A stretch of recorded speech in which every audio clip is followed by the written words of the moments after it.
디지털투데이 데일리 픽입니다. 전기차 구매의 매력 중 하나가 국가나 지자체에서 주는 보조금일 텐데요. 이젠 고급차 브랜드에서도 전기차가 많이 나오면서 전기차 가격도 상당히 높은 상황이 됐습니다. 전자신문은 환경부가 내년부터 전기차 보조금 지급 대상에서 고가 차량을 제외하기로 결정했다고 보도했습니다. 내년부터 고가의 전기차에 대한 국가 보조금 지원이 사실상 중단되는 건데요. 매년 수천억 원의 국가 보조금이 국민 세금으로 지원되는 만큼 보급 예산 집행의 효율성 개선과 국민 정서가 반영된 결과입니다. 이에 따라 테슬라 모델 S, 벤츠 EQC, 제규어 랜드로버 아이페이스 등 국내외 6개에서 7개 차종이 제외될 것으로 전망됩니다. 지난 2013년 전기차 민간 보급이 시작된 이후 보급 대상 차종 기준에 주행 효율 등 성능만을 따졌지만 내년부터 차량 가격까지 따져 정책 효율성을 높이겠다는 전략입니다. 환경부는 현재 업계의 의견 수렴 등 고가차 기준을 마련하고 있는데요. 출고가 기준 6천만원에서 7천만원 선이 유력한 상황입니다. 이에 따라 현재 보조금 지급 대상인 테슬라 모델 S, 벤츠 EQC, 제규어 랜드로버 아이페이스 등의 보조금 지원 중단은 확실해 보입니다. 또 보조금 자격 여부를 평가받고 있는 아우디 e-트론을 비롯해 포르쉐 타이칸, 내년 출시를 앞둔 제네시스 G80 기반 개조용 전기차 등이 지원 대상에서 제외될 것으로 전망됩니다. 반면에 판매 가격 5천만원대가 유력한 현대차의 첫 전용 플랫폼 eGMP 기반 배터리 전기차 애니와 올해 국내 전기차 판매량 1위인 테슬라 모델 3 등은 보조금 대상에 포함될 것으로 관측됩니다. 전기차 보급 지원 해외 국가들은 민간 보급 초기인 2017년 전후부터 고가 차량에 대한 지원을 제외해 왔는데요. 중국은 약 5,161만원, 독일은 약 8,236만원, 미국은 약 7,200만원이 넘는 차량부터 국가 보조금 지급 대상에서 제외했습니다. 휴일이 늘어나면 국가 경제에는 득이 될까요? 실이 될까요? 그에 대한 평가나 의견은 상당히 극명하게 갈리곤 하는데요. 경향신문은 정세균 국무총리가 8월 17일을 임시공휴일로 지정하는 방안을 검토하라고 말했다고 보도했습니다. 정 총리는 최근 서울 세종로 정부 서울청사에서 열린 코로나19 중앙재난안전대책본부 회의 모두 발언에서 코로나19가 장기화되면서 경제가 어렵고 많은 국민들과 의료진들이 피로감을 호소하고 있다며 이같이 말했습니다. 정 총리는 심신이 지친 국민과 의료진에게 조금이나마 휴식의 시간을 드리고 내수 회복의 흐름도 이어가기 위해 다가오는 8월 17일을 임시 공휴일로 지정하는 방안을 고려할 필요가 있다며 인사처 등 관계부처에 조속히 검토해달라고 당부했습니다.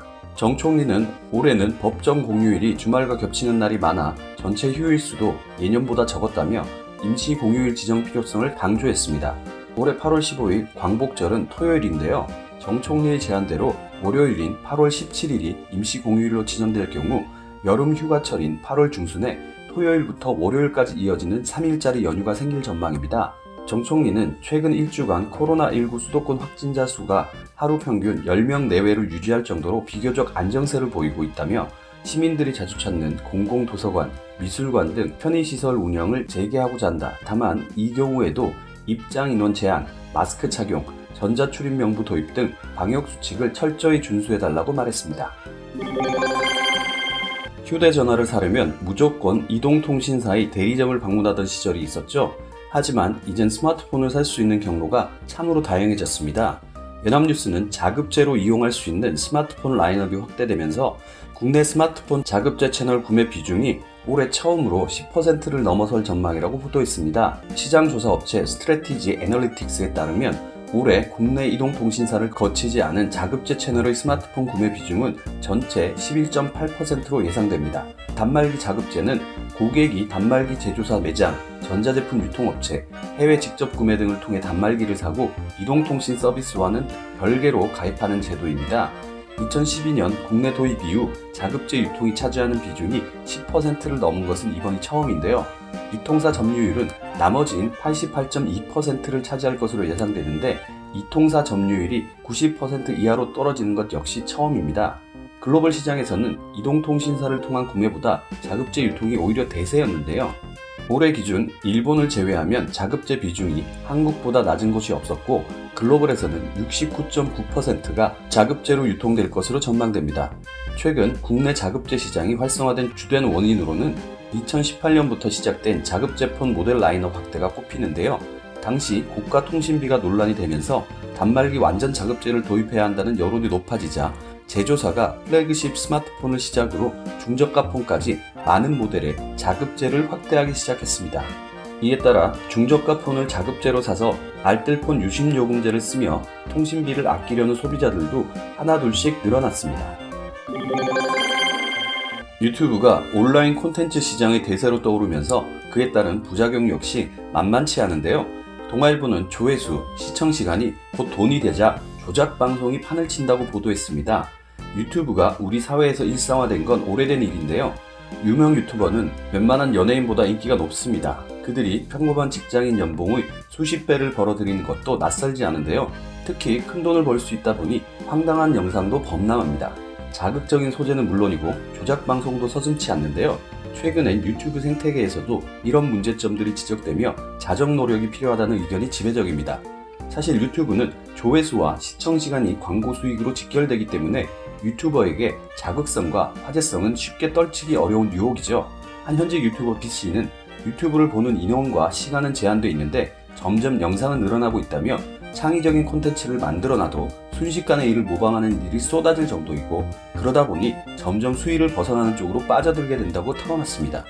유튜브 채널을 기획하는 MCN의 관계자들도 이미 유튜브 세상은 치열한 경쟁을 넘어 포화 상태이다. 시장 진입 문턱이 갈수록 높아져 채널 개설 뒤 수익이 나질 않으면 불법적이거나 비도덕적인 콘텐츠를 만들려는 유튜버들이 생겨난다고 설명했습니다. 유튜브에 따르면 현재 유튜브엔 전 세계에서 1분마다 약 500시간 분량의 영상이 새로 올라오는데요. 불법 소지가 있거나 저작권을 위반하는 등 유튜브 자체 가이드라인을 어기는 영상은 자동 알고리즘으로 업로드 즉시 삭제된다고 합니다. 하지만 조작 방송 등 교묘하게 이를 피해가는 영상은 제재가 쉽지 않은데요.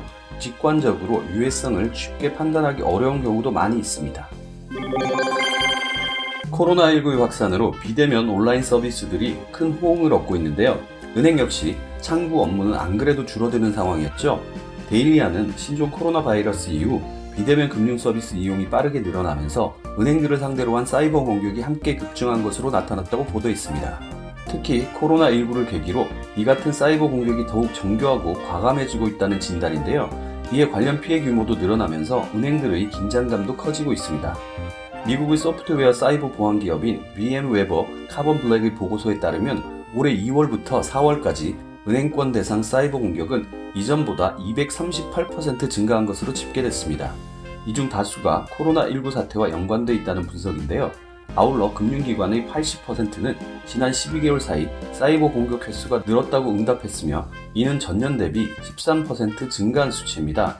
또 전체 사이버 공격 중 27%가 은행 또는 헬스케어 섹터에 집중됐습니다. 보고서는 은행에 대한 사이버 공격이 급증하기 시작한 시기로 미국에서 코로나19 첫 확진자가 발표된 시점을 지적했습니다. 특히 자금 탈취를 동기로 이루어진 공격이 크게 증가했으며 이외에도 시스템 마비나 사회 혼란 야기 등의 동기도 존재했습니다. 글로벌 팬데믹으로 인한 혼란과 공황의 시기에 코로나19 및 금융지원 키워드를 이용한 각종 피싱 시도와 소셜 엔지니어링을 이용한 사기도 함께 증가하고 있다는 우려도 나옵니다.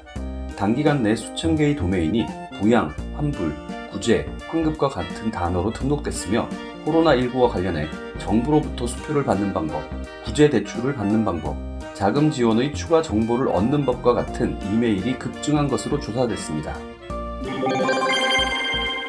네이버 쇼핑이 온라인 쇼핑 분야에서 큰 매출을 일으키면서 네이버에서 사용하는 네이버페이 결제액 역시 크게 늘어나고 있는 상황인데요. 헤럴드 경제는 네이버페이가 포인트 충전 최소 가능 금액을 5만원에서 만원으로 대폭 낮췄는데 이용자들의 원성이 이어지자 개편 후 한 달 만에 다급히 최소 금액을 조정했다고 보도했습니다. 네이버페이는 최근 충전 포인트 결제 관련 정책 변경을 발표했는데요.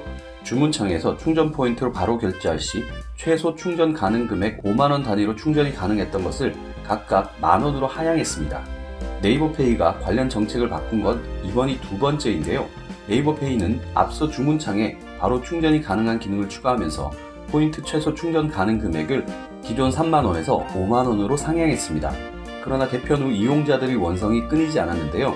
이용자들은 개편 이후 왜 최소 충전 단위가 5만원으로 올랐느냐, 왜 5만원 단위로만 충전이 가능하냐는 등의 불만을 제기했습니다. 네이버에 네이버 최소 충전 가능 금액을 검색하면 5만원부터 충전이 가능해 부담스럽다는 내용의 글이 다수입니다. 특히 네이버 통장 출시와 개편 시기가 비슷하게 맞물리자 네이버가 통장을 선보이면서 교묘하게 페이 충전 가능 한도를 상향했다는 비판도 나왔습니다.